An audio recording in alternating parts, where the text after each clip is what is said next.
चला तर नवरोबा लाडका असो की दोडका असो, डब्बा मात्र द्यावाच लागतो. म्हणून आज नवरोबाच्या डब्यासाठी मस्त अशी भरलेली शिमला मिरची बनवत आहे. सुरुवातीला मिरची स्वच्छ धुवून कापून त्यामधल्या बिया काढून घ्यायच्या.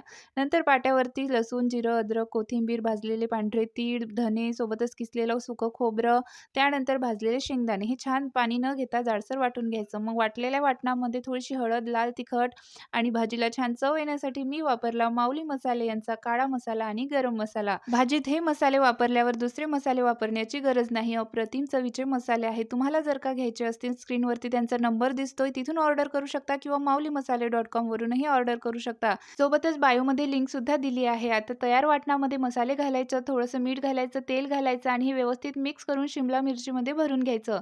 नंतर कढईमध्ये तेल घालून मोहरी घालायची, मिरची घालायची, उरलेलं वाटण घालायचं. हे व्यवस्थित मिक्स करून थोडंसं पाणी घालायचं, झाकण ठेवून वाफ काढून घ्यायची. तर मस्त अशी भरलेली शिमला मिरची बनून तयार आहे.